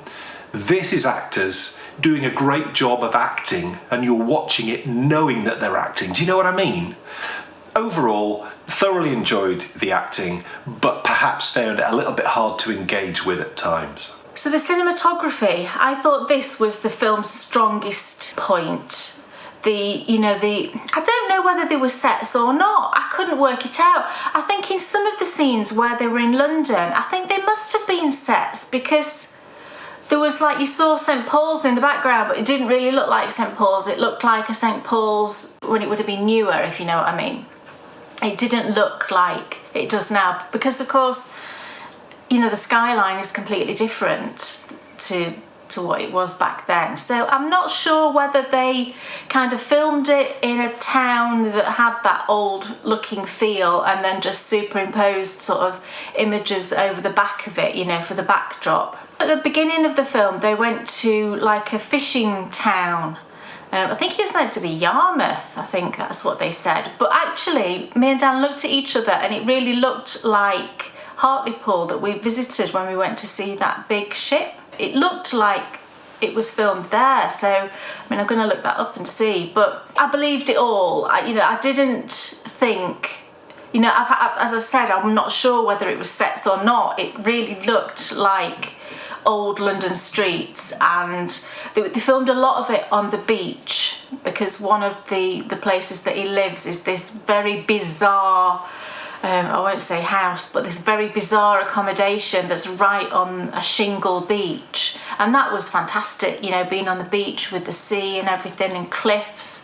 That was great. And then in one of the scenes he walked from London back to where he'd been before, you know, near the sea. It was quite a distance, and I loved that scene. You know, he was walking along country lanes, and then he was on the top of the White Cliffs of Dover. I thought that was really good. I loved all the cinematography. The houses inside as well were strange, actually, because there was lots of bright colours going on. It wasn't, imagine sort of Pride and Prejudice, that kind of era. It's all very subdued, isn't it? And very very pretty and everything. There was loads of random bright colours, and a lot of the ladies were in really brightly coloured dresses. It reminded me a bit of, do you know Nanny McPhee, where there's that crazy woman with the sheep, and she's dressed in all the really bright clothes, and even the house that Colin Firth lives in Nanny McPhee, it's really randomly bright, isn't it? It kind of reminded me of that a little bit. Well, I've got to say, once again, 2 films with cinematography of the highest order, some really clever camera work going on, where it's fixed on one scene and there's a character in the background who says something, and you see them say something, and then it zooms out, it focuses away from them onto something that's closer to the screen, and then focuses back to them. Really clever. But not just the camera work, where what they were filming looked tremendous, and it definitely looked of the time. And that, I think, in today's world can be quite a hard thing to do in the real world, because to me it all looked completely real. I'm not certain there was a lot of sets going on. There were certain locations which looked awfully familiar, which was really great to see. And I definitely felt that the cinematography immersed you in the world that Charles Dickens was trying to create with the whole story. When it was gritty and you were in workhouses, it felt like that. But then when it was in lovely posh places, it felt like the posh places of the time. It was tremendous. The cinematography for me, I think we've seen 2 films which were top hole with regards to that. So loved that. But what about the music? I felt that the music was a massive missed opportunity, because 1917 is a film which is all about realism and putting you in a very stressful situation. This is a film which is all about lovely. Do you know what? It's a very English film. It looks, there's lots of great sort of images of lovely houses, or maybe London, parts of London. You've seen parts of London being built. And it was crying out for some great themes, some sort of soaring musical lifts, or equally, when things were a bit down and out, something that really sort of caught your ear. And because for me, in this situation, when you put music at the right time, in the right place, it can turn what is a great looking scene with brilliant acting and everything lovely into something that is just unforgettable. And there were some images in this film that really were unforgettable. There's some great scenes with kite flying, which I mean, how funny is that? I mean, it sounds so strange to say, some great scenes with kite flying. If you see the film, you'll know exactly what we mean. And do you know what? It's a brilliant metaphor. I think I've used the right expression there. Hugh Laurie plays a character in the film who has these sort of bad thoughts which he needs to get rid of. And we know through some of the things that we've done in the past, certainly with my background with the whole cancer thing, there's certain things that you want to try and get rid of. You're supposed to imagine them floating away on a cloud. But if you just imagine putting all those thoughts onto a kite and then flying it off up into the air, you can totally see how that would lift those sort of worries away from you. And that, for me, I thought was a really great thing. It was a great thing to see. If there'd been some amazing music, then it would have really sort of transformed that scene from something which I thought was good into something which I thought was tremendous. So for me, the music was a big thumbs down, baby. Saying I didn't like the music is unfair. There was nothing about what was there to dislike, but there was nothing about there to sort of pin your flag to and go, yes, that's marvellous. So I think the music was disappointing. I've got very little to say about the music, because in all honesty, I noticed 1 or 2 tiny little segments that had some music going on, but on the whole, I didn't really notice any music at all. I really tried to be aware of it, because I'm not very good at listening out for music, and there was definitely some there, and when there was some music, it seemed to suit the scene, but there was nothing that you would think, that was fantastic, that was a beautiful scene, and the music was lovely. There was none of that, and I think it could have had a lot more music. If I was going to say anything was kind of on the bottom of the list, in terms of what I liked. It would have been the music. I think I would have liked a bit more. So my final thoughts for David Copperfield. I enjoyed it. I didn't think I would enjoy it when I first started watching it. I honestly thought, this is a bit weird and it's not funny, and I just thought this is a bit of a mistake.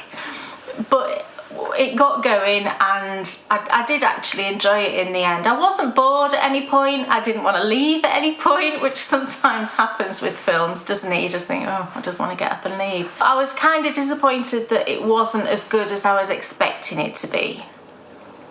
So what would I give it as a star rating? It's tricky, really. I mean, would I recommend it to people? I don't know. I don't know if I would, because I kind of wasn't sure about it. I just think I wouldn't be confident enough to recommend it to other people. But that being said, I did enjoy it. I've seen a lot worse films, so I would give it 3 stars. It's really tough because for the first quarter of the film, I probably was thinking, what are we doing here? But then once you get your head around it, and once you're immersed in that way of speaking and you start to understand what's going on, then it really is sort of joyful. And when I sort of talk about those about time links, and how much we love that film About Time, you'll have heard us talk about that on the video show before. Well, to sort of get those links, and how interesting to think that, there was a guy, 200 years ago who was talking about the same things, which still mean, and, Karen and I talk about this a lot. The world may change and things may, look different and feel different, but actually we don't change. We still, I think, aspire to the same things, and that's to have a happy life, to take care of the people around us, and that's really what that's the message this film is putting across. So I find myself really loving the message. For a star rating, I would give it, it's tricky. You see, I go with my gut. I've got to go with my gut, because this is the chair of truth, don't we? The truth must be spoken. It's a 3. So that puts it above average. But if you asked me, would I recommend this film to you? It's difficult. I think I'd need to know you. Because if you are the type of person who likes to work for your enjoyment, then you'll enjoy this film. But if you just want to be entertained, if you just want to be, and that's what they talk about, don't they, at the cinema, how, they take you off into another world and you'll have this marvellous time. It probably won't appeal to you, because I did feel myself having to work more than any film I can recall watching in an awfully long time. I don't know what that says about me at all. But I come out of it thinking that Charles Dickens is a genius, because the story is so unbelievably clever. So to sum up, if you enjoy working for your movies and you want a great slice of England and you want to see some lovely cinematography and some good acting, even though it might be a bit hammy, then go and see David Copperfield. My goodness, 2 down and 2 to go. And what a great show. I love that. Yes. It was brilliant. Now, next time, it's time for me to choose again. Yeah. I have no idea what I'm going to choose. No. So make sure you come back in 2 weeks when there'll be lots more from the Bakery Bears Picture Show. Do you know what? I enjoyed that, but there's a but. There is a but. And there was at the end of it, and it was only really at the end that, there's a scene at the end, and, everyone who's been part of his life is around and about, and I just got that sort of vibe that I got, just a hint of that vibe that I got from About Time, the film we mentioned 3 or 4 video shows ago that we watched and just absolutely adored. And so that sort of gave me a little lift right at the end, which made me sort of like it maybe more than... Yeah, I definitely liked it more as the film progressed. Yeah. Which I suppose, a grower is always a good thing, something that grows on you, the more you see of it.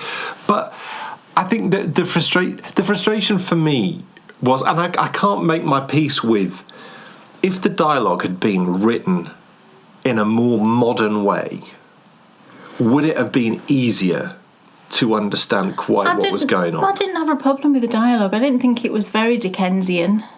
Well, no, they'd gone a good distance towards making it more, and they'd left a certain amount of the, of the sort of the Dickens feel still there, and I suppose it needs that. So perhaps they've made it as perfect as they could have done. Well, I don't know, because I think the thing that I struggled with was that I didn't know the story. It's not like when you watch... I don't think that matters, though. Well, you've just got to take it for what it was. Yeah, absolutely. It was just kind of a bit odd in places, the way that it was filmed. And I think you said something about, you weren't sure whether it was reality or whether it was like what was going on in his head. I think is the whole point. You're supposed to be throughout the story. You're supposed to be maybe at certain times a little bit uncertain as to whether I was. So that's why I say maybe it was as perfectly done as it could. I think that the way to sort of successfully sum it up is, if you like Dickens, you'll probably like this. Probably. But you see, if you like Dickens, perhaps you won't like the fact that they have modernised it. Yeah, that is a possibility. So who is this film for? I'm not sure, really. I mean, there were some brilliant one-liners. Our favourite one was delivered by Uriah Heep. Yeah. And they were sat having tea, and his mum had made this cake, and it was this, like, fruit cake, and it looked like the heaviest, darkest fruit cake he'd ever seen. And David Copperfield sat looking at it, and he tries a bit, and he's like... this is really terrible. And Uriah Heep's eating it, and what does he say? I always like to know when I've eaten a cake. And the way he delivered it was so funny. And it just makes you think of all of those, because we've all had those fruitcakes at Christmas that, like, a relative's made or something, and it's just been like... my goodness. A bullet, and you don't really know with a Christmas cake until you cut it and you try it. Because it was hilarious. It might look beautiful, but there was lots of funny. There was lots of funny laugh out loud, hilarious, funny bits. There was, but it seemed to go from being really funny to like, I'm not really sure what's happening. Going on. Yeah. So really interesting one. Definitely a slice of England.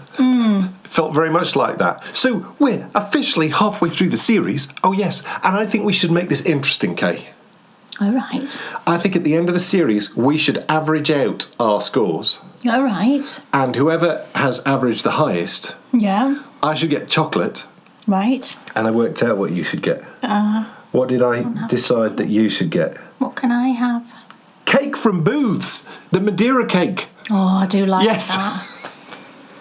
Oh, I really want some now. I love plain cake, and Booths do that, just like a plain Madeira cake. I came up with a good idea. Oh, I love that cake. I could eat the whole thing. And if it's a draw, I get chocolate and you get cake.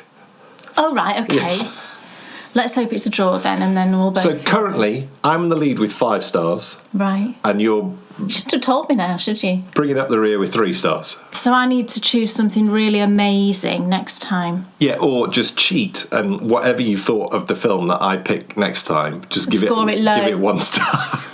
See, you shouldn't have told me about any of this. No, but they all know now, and they'll know if you have. No. I'm not going to do that, am I? I'm not going to say it's 1 if it was just a 5. A bit of fun. So, folks, we'll be back in 2 weeks when I shall be picking again. I wish there was a good space film. Oh, you love space films? I love space films. We're going to try, actually, the new Amazon series, Picard. I watched the first bit of it. I've always liked Star Trek. And I watched the first bit of it, and I thought, you know what? This is easy to follow. The characters are good. I think Kay's going to like this. I like Star Trek. I just didn't watch Generations, so as long as I won't... not know what's going on, do you know what I mean? You'll be fine. It wasn't like a callback. Right. It was a standalone. So it looks really good. Okay. You can't beat a bit of Jean-Luc Picard. Can you not? No, he's great. Right. Patrick Stewart. He's marvellous. I obviously know him, but I never watched it. So looks the same age now as when he filmed Next Generations 30 years ago. I thought he looked really old in the trailer. But he looked really old 30 years ago. Oh, did he? Yes. Right, okay. That's not very nice, is it? I don't think he'd mind. Poor Patrick. Look. Doesn't he knit? It's time. Does he? Yeah. That's marvellous. I'm sure he knits. Oh, we need to know this now.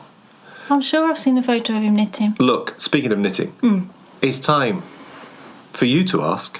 Dan Jones? Yes! What's off your needles? Woohoo! When was the last time I could say that? Well, if you hadn't lost those pair of socks that I'd knit you... I haven't lost them, they're upstairs. I just said to him, I'll go and get those socks that you finished, and he said, no, I'll show them next time. Look at this! Yay! My winter hat, or shall I say Kay's winter hat, Should I try and put it on? is finished, if you like. Oh, I hope I'm not going to be sad.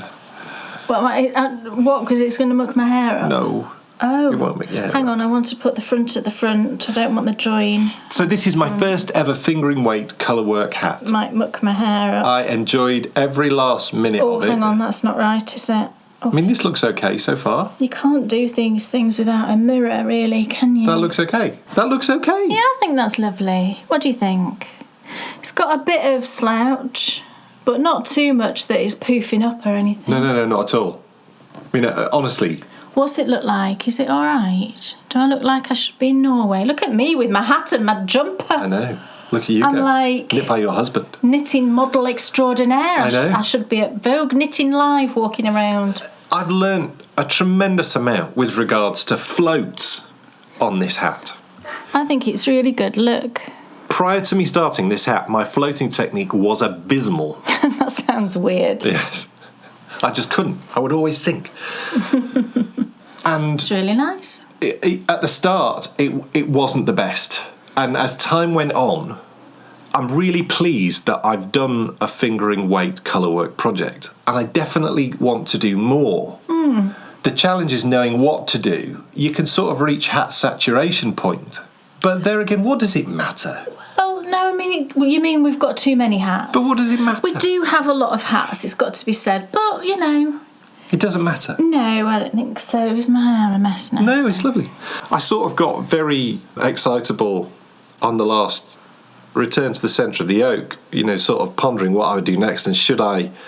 You know, I said just for just a moment, and then, you know, subsequently I've backtracked massively, doing a fingering weight garment, because it would just be the most, you know... It's all of the stocking stitches. Oh, goodness me. That's just lot of not the type of stitches. knitter that I am. You know, I'm the type of knitter that enjoys knitting things like the cascades, as you saw earlier. So the prospect of having to do, you know, around 400 stitches, which it probably would be, and then knit maybe 19 inches of that before you got to a yoke, for example, I think I'd go crazy. I think that my speed would have to improve. But do you know what? I don't want my speed to improve because knitting for me is a way of relaxing. It's not about speed, is it? It's got nothing to do with the speed. And I think the times when I push my speed, that's when I start to get gauge issues. Yeah. That's when I start to not enjoy it as much. It becomes a stress. You're screwing up my hat. Sorry. You know, knitting came into my life at a really sort of key time. You know, you had that bad accident, needed a way to relax, and it's done that to absolute perfection. And I don't want to mess with that equilibrium that I've got right now. So I think, you know, thinking about doing a fingering weight garment, whilst it would be nice to think, oh yes, it'd be great to knock one of those out, I just don't want to. Well, So you don't have to, do you?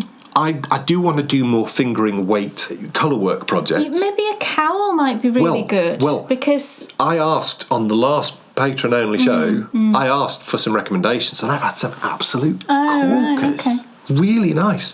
One with like flowers on and a blue sky and green grass. I mean, it looked gorgeous. It's really pretty. right, there's a really popular one, wasn't there? Was it Kate Davies? Was it Peary?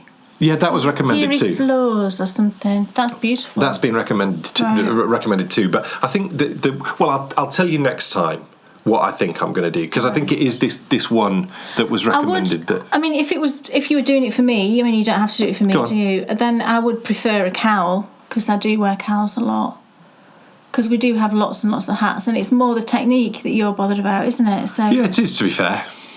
And so a cowl, really, you know, you're going to get lots of practice, aren't you? Because it's longer than a hat. Yeah, you should design one. I've done one colourwork hat, haven't I? Which I did enjoy designing. Oh, that was marvellous. Yeah, I did enjoy designing. The Mon Ami hat. that was a really enjoyable stage on my whole sort of colour work learning curve. It's perfect. But yes, my winter hat all finished. Lovely. Do you think it needs a white bobble? No. No. Well, not if I'm going to be wearing it. Fine. I think it's fine. Okay, cool. Yeah. Kay Jones, what's off your needles? I do have something as well. It's marvellous. Well, thank you very much. That's very kind. So these are the next design that'll be coming out. This is When? For everyone. Well, it's in testing at the moment, so I can't give an exact date. I've got one tester who's finished. She's been absolutely phenomenal and just zoomed through them. I've got another tester who I know that I think she's probably finished the first sock by now, and then the third one I'm just waiting to hear from her. No rush, ladies, by the way. I'm not putting any pressure on you. So I'm hoping, actually, that it will be for the next podcast, because that's like 2 weeks from today. So I think I'm quite confident I should be able to get these out for then. And this is the other Downton-themed project. We did a photo shoot with these. Oh, the photos are lovely. And it's the most loveliest photo shoot we've ever done. I loved it. It involved cakes. Yes. Oh. And Dan got to eat all the cakes. Oh. Well, I just had a little bit. We had a very strange tasting millefeuille. Yes, do you know what it reminded me of? I'll tell you right now what it reminded me of. We are still doing a series, actually, Quest for the Perfect Slice of Cake, and it will be back for more next month. We went to Betty's for the first episode of that, and we had a tart, a thing from Betty's. You're right. And it tasted just like that. It's like it had fennel oil in it. Yeah. It had that kind of licoricey, aniseedy flavour. Yeah. It was very unexpected. I didn't like it, but you ate it. Yeah. You don't expect that with a millefeuille, do you? It was like... it had a decidedly not cake-like taste. No, it was very odd. It was like a sweet, like a sort of kid's aniseedy sweet. And I can only think, because thinking of what ingredient it was, I could only think of fennel, because fennel does have that aniseedy flavour, doesn't it? There was a raspberry eclair. And it was gorgeous, darling. You ate that, and then there was one other thing as well. Oh, like a tart, a fruit tart. Yeah, it was a lemon and raspberry tart. Tart. It was fine, but the raspberry eclair was better, gorgeous. Yeah. So Dan very much enjoyed the fact that I needed cakes as props for the photo shoot. But I genuinely enjoyed the photo shoot. Because they look gorgeous. Yeah, they did. Yeah, the photos came out really, really The lovely. socks do. Oh, the socks. Yes, it's a pair of socks. Tell them all about it. These socks are called Tea at Downton. And the idea, the stitch pattern for these, it reminded me of millefeuille. We've just spoke about millefeuille. It reminded me of those kind of lots of layers, in a posh pastry. Then I just got the idea of like a really posh afternoon tea, and you're at Downton Abbey, and the Dowager was there, and this whole sort of image came into my head. And I know that the Dowager likes to know when she's eaten cake. Well, hopefully that wouldn't be the case with those cakes. But these are the socks. Look at those. Yeah, they're lovely. I really, really like them. They've got this gorgeous sort of zigzaggy lace, kind of. It's just increases and decreases that form the kind of ups and downs, and then you've got a little bit of lace going on as well. And we've got contrast cuffs, heels and toes on these, but obviously it's up to you whether you were to do that.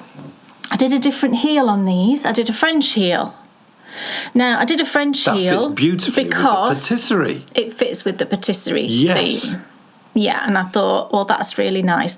And the benefit of this French heel is that it does allow a bit more room across your gusset as well. There's more gusset decreases because you're left with more stitches after you've finished the heel. And I think it's lovely. It worked out really prettily. And I'm super pleased with them. Yeah. Do you know what? I've been so taken with both the Downton designs. I think we loved the film so much when we saw it, and we're going through a period of watching it every night. Again, because Bryony... she loves it. Yeah, she loves it. So we watched it all through. Every night, watch a little bit before Bryony goes to bed, and we're watching it again. It's a really nice way to end the day. And you cannot beat that show. Everything about it is just, for me, is perfect. And so seeing the designs flow out of the enjoyment of that sort of family experience, it's marvellous. Yeah, and the yarn is really pretty, isn't it? Let me show it you on the sort of plain bit so you can see. Isn't it gorgeous? And this is Sherry's yarn, it's Sherry Iris, and it was a colour that she did last year for Strictly Come Dancing. It's called Strictly Ballroom. My mind went blank there for a minute. It's Strictly Ballroom, and this was on her gold sparkle. And then I wanted a contrast colour, and I'd actually got this gold colour already in my stash. I dyed this sometime last year, I think, and it's called Autumn Gold. So I just thought that went really lovely with it. Picks up the gold flecks in the yarn. I nearly went for pink. You made the right choice. But in the end, I just thought gold is more elegant. Yes, it's a bit more glamorous, isn't it? And it's the sort of colours that I could see the Dowager Countess wearing, Maggie Smith again. Yeah. But I can't really see her wearing like a pale pink. No. Because she wore lots of sort of plummy colours, didn't she? And she wore lots of lavenders. And I think I've seen her in like a goldy colour. So yeah, these should be out, as I say, in a couple of weeks' time. I'll obviously let you know on the podcast, and I'll post it on Instagram as well when they're actually out and ready for purchase. And as with all of my patterns, they'll be available on Ravelry and on Love Crafts as well, if you prefer to purchase from there. Yes, it's time for the Endy Bits. Endy Bits. Now then, what do you have? So we've got the Bits and Bobbing Along Cal still ongoing at the minute. There's loads of chatter in the thread on Ravelry. There's just the one thread where you can post progress pictures, you can chat away, and you can put your finished objects in there as well. You don't have to finish your blankets or your cowls if you want to enter. You know, if it gets towards the end of the cowl, which is the 29th of February, then you can just post a photo and you'll qualify for one of the prizes. So I've got both of the prizes now to show you. Last time I just had the minis because I've created a cowl, a Bits and Bobs cowl kit. I didn't have the main colour yarn, but I've got that now, so I just thought I'd show you. So these are the minis that I chose, and it's the Hedgerow yarns. Just gorgeous colours. And I chose this grey to go alongside. It's Cascade Heritage, and the colour is 5660, and I just thought the colours look lovely together, look. And I think when that's knit up into the cowl, it'll just be really pretty. So that's one prize. And then the other prize, I actually purchased this because you saw it, didn't you? And I saw it when I knew it was the perfect. When I spoke about sort of patchwork bags and things, it just got me thinking. I thought I'm going to go and have a look myself and see what's out there at the minute. And I found an Etsy shop. And it's just lovely. This bag's lovely, and she's got loads of patchwork bags in her shop. It's a UK Etsy shop, and it's called Made by Rachel. And I think I should get in touch with her and see if she wants to be in Visibility. I think you should, because her service was super quick. I got it in 2 days. The bag. It was beautifully wrapped. I've kept the tissue paper. I'm going to try and rewrap it in the way that Rachel had done it because it looks so pretty. She wrote me a lovely little note on there, and the bag is gorgeous. Look at this bag. It's like all kind of fairy tale-ish. And it's on both sides, the patchwork, slightly different on both sides. Isn't it lovely? It's gorgeous. It's got a lovely zip with little end things, and then this little wooden bead at the end, and then inside it's just the same sort of neutral fabric, but it's a great size. This is her medium size. It's got a lovely boxed bottom, so perfect size for large shawls. I think you could get into this. You could get a small garment probably as well, fingering weight garment. I think you could get in. And I just, it's beautifully made. I think the fabrics are gorgeous. I love this mount. Look at the mice. Oh, look at the mice. So cute. So lovely. I love that. And I thought it would make the perfect Bits and Bobs bag as a prize. So that's the two prizes. Carry on posting for the Bits and Bobbing Along. Thank you to everybody that's participating. And just as a reminder, both patterns are available on Ravelry and on Love Crafts. If you purchase the Bits and Bobs blanket pattern, prior to it coming out, or subsequently, there's a code in that pattern for you to get 20% off the Bits and Bobs cowl pattern. Cool. And that runs for a year. That code is valid for a year, so there's no sort of rush to do it if you don't fancy doing it right now. Cool. Neil, take a look at this. In the 1920s, Darlington, our hometown, had a boating lake. And we're going to go in search of the position that this photograph was taken in. We're pretty much certain we know where it was. A bit more investigation needs to be done, and that will be done live on the next episode of the radio show, due out next Friday. And now, of course, Bakery Bear patrons can access the show 24 hours early. So don't miss that. I'm so excited about that one. Because it's an area which we know. Yeah. But we've never had that photo before to sort of go and look and go, right, okay, it was there, how would this have worked? Yeah. And the other thing that I love about that is there you have a perfect example of Darlington at the top of its game. Yeah. Right at the point where it had pioneered the use of passenger rail, and guys from Darlington in this area had gone off all around the world taking the railways. There was loads of money here. And what do people with money want? The opportunity to go boating. Why not? Yes. I wish it was still there now. I know. I'd be out on it all the time. So join us next Friday when we'll be going on a little mini adventure in the Bakery Bears radio show. And don't miss that episode, that first one of the year. And there's a bee. No, it's a wasp. Is that a wasp? Oh. It's They're everywhere. February, and there's a massive wasp on the window outside. Last year, this country... That just shows you how mild, really, relatively speaking, the weather's been. Last year was terrible for wasps. It was, and I think it's... Do you remember when we went on holiday? We just couldn't have the doors open. That's unbelievable. I've never seen a wasp in February before. I know, that's shocking. Yeah. Especially when you consider how cold it was this morning. I know. But folks, there's also loads going on. Don't miss the next Design Diary. You'll get a closer look at those lovely Mary Mitts, Lady Mary Mitts. Yes. And Kel will be talking more, because I think the last time you were still in the process of going through those. So picking up the sort about a couple thread, of things. yes, of the whole Downton thing. So getting a much closer look at that. That's coming out in the next couple of weeks, 2 or 3 weeks. Also, as well, we're right in the middle of our Revised Revisited Stitching Time Blackett series that I know people are absolutely loving. So there's loads going on. So don't miss those shows. But otherwise, I think that's it. Oh, remember, yes, we need your help this year for... Race to the Moon? Yes, thank you. Yeah. For the Race to the Moon, Cal. It's been an absolutely superb start, but please do come and join. So whether it be the patrons coming and joining in the year-long knit-along, or whether you want to come and join either the walk or the run, you can either send me a message via our website, and all the details on how to do that are in the show notes below. You just need a Runkeeper account, free Runkeeper account. You can come and join the group and either walk or run with us, or you can find out all the details on our Ravelry group. And that, folks, is it. That's it. We will see you in 2 weeks for episode 144. Yep. Otherwise, thank you so much for watching. Thanks, everyone. And we will see you then. See you soon. Bye. Sitting and knitting, it's Dan and Kay, the bakery bears. Enthusiasm's not quitting for Dan and Kay, the bakery bears. They'll take you to fabulous places of which they're favorites they'll share.